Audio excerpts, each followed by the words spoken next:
In an unexpected twist, China's electric vehicle industry, which was once praised as a beacon of invention and development, is now encountering an uncommon crisis. Simply picture a business that shot up from about 1.3 million to 6.8 million units in merely 2 years, just to come tumbling down. Before most people could even learn the degree of what was going on in the automotive world, China already came to be a world leader in producing and buying EVs. This authority in the EV sector has not solely provided for China's auto industry to maintain development during the pandemic, but also increased China in its pursuit to evolve into one of the world's leaders in climate policy. Having such a huge powerhouse and a big economy boost on their side, and then suddenly switching up to stop producing electric vehicles came as a shock to many. What went wrong, and can it recover?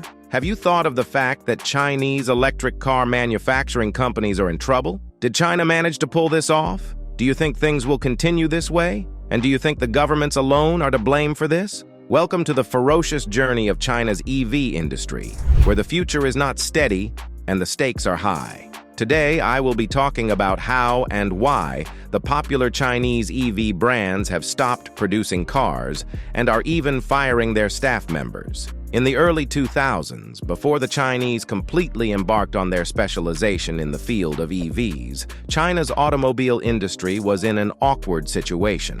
It existed as a powerhouse in manufacturing conventional internal combustible cars. But there were no domestic trademarks that could one day compete with the foreign makers conquering the market. This pushed the Chinese government to halt the established technology and fund an entirely new territory. Cars powered completely by batteries. The risks were extremely high.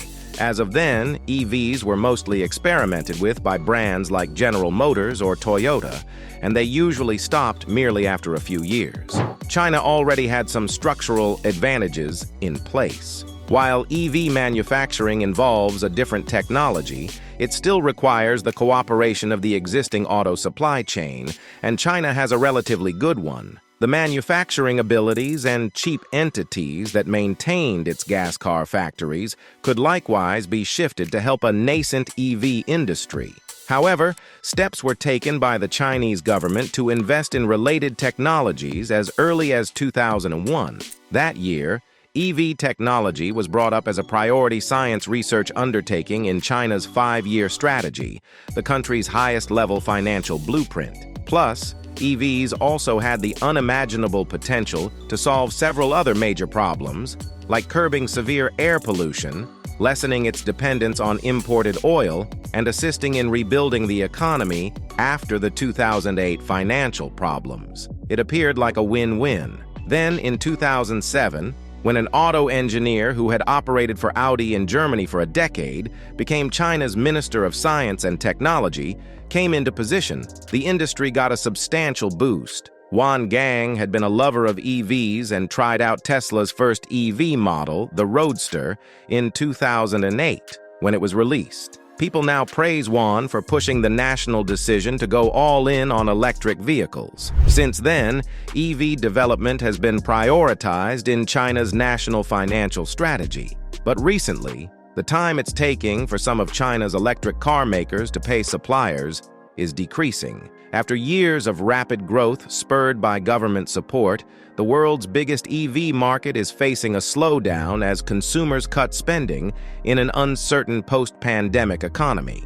As car makers rip prices further to maintain their sales, some EV owners are seeing the importance of their cars plummet months or even weeks after buying them. Several EV businesses are likewise in financial situations, leaving thousands of customers unable to access after-sales and software upkeeping services. Since Beijing phased out a national subsidy agenda for EV investments in 2022, some lesser manufacturers have been shoved to the brink. WM Motors filed for remodification in October, and Hi-Fi, owned by Human Horizons Group Inc., adjourned functioning for at least 6 months starting from February. Now, starting with Hi-Fi, an ultra-expensive brand owned by EV engineers Human Horizons. The company was notable for selling cool EVs with futuristic layouts and interesting sound tech. For illustration, its newest spaceship-shaped sedan, Hi-Fi Z, was first amongst 23 EVs partaking in Norwegian extreme chill testing, accomplishing a 522 km range, defeating all its opponents, including Tesla Model 3, BMW i5, NIO ET5T, Mercedes EQE, and Kia EV9. But one thing about their business scheme is that they don't make the cars by themselves, but rather employ a NIO-such-like contract manufacturing approach. Kia's contract makes Hi-Fi cars in its Yancheng factory. The building was formerly known as Dongfeng Ueda, Kia's first plant, and adjourned the product at the end of June 2019. Hi-Fi was liable for Kia Sportage, Soul, and Cerato. The first contract-manufactured car, Hi-Fi X, rolled off the development line in November 2021. The highest automobile that was sold in 2023 was Hi-Fi Y, the entry-level SUV, which accounted for 4,017 cars. The Y is Hi-Fi's cheapest EV, beginning at $339,000 yuan, $47,150 USD. The Hi-Fi X and Z had costs starting at over 600,000 yuan, $80,400 USD, upon takeoff, which might seem not so grand for EU/US buyers, but in China, where you can purchase an all-electric AWD sedan with over 550 HP for $30,000 USD, that's a pretty much an expensive component. By January, Hi-Fi affirmed that salaries for January would be upheld until the end of February, all year-end compensations would be withdrawn, and all salaries would be decreased. The company also renounced that all workers were sent to their residences without the company laptops and further equipment, stating that only some workers agreed to leave earlier for Chinese New Year. On February 12th, it was noted that Hi-Fi shut down its stores in Chengdu and Guangzhou. This issue of price war and subsidies not only affected Hi-Fi, but rather it's had a widespread effect on different EV brands in China, like the Jiaxing, a Zhejiang-based Mint Group Leilati, a major supplier of external body parts which saw its budgets and notes receivables swell better than 40% to 4.74 billion yuan, $656 million as of December from the end of 2020, while its cash and equivalents fell by practically one-third to 4.2 billion yuan over the exact time.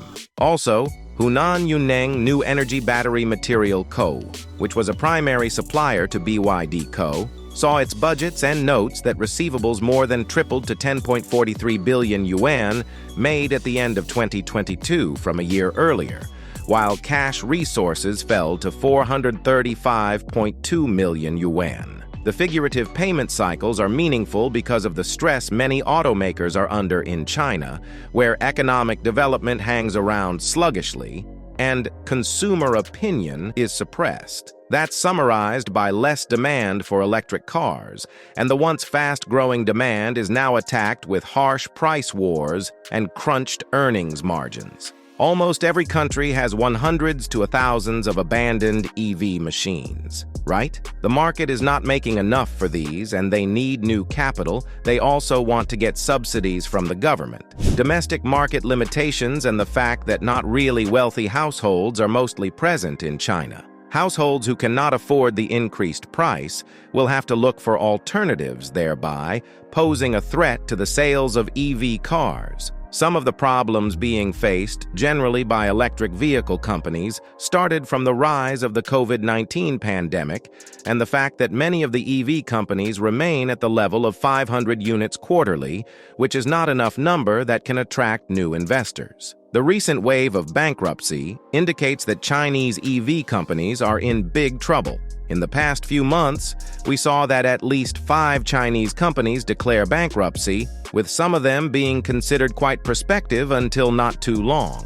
80% of the sales belong to the top 10 EV manufacturers, while the remaining 20% belong to the rest of the packs. According to research, less than half of the currently selling EVs sell more than 2,000 vehicles annually, so it's easy to assume that most of them will sooner or later end their business, suggesting that there are at least 20 more companies to declare bankruptcy before the year runs out.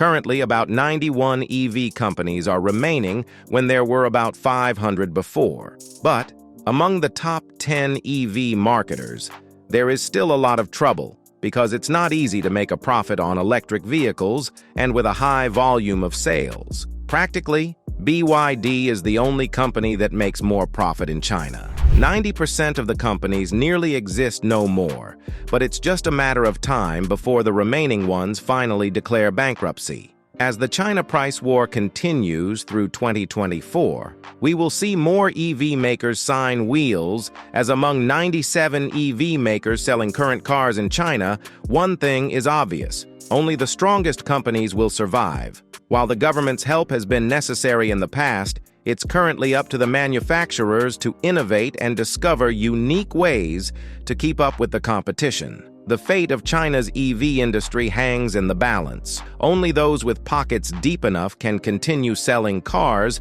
at nearly the loss they must have other possible or impossible channels. The Chinese EV industry's war serves as a reminder that even the fastest-growing business can encounter shocking setbacks. That's all for today, and like I said earlier, don't forget to hit the like and subscribe button, and also click the notification bell so you can be the first to know when a new video is released. Stand by, and we will keep you updated on the latest developments. Thanks for watching, and see you next time.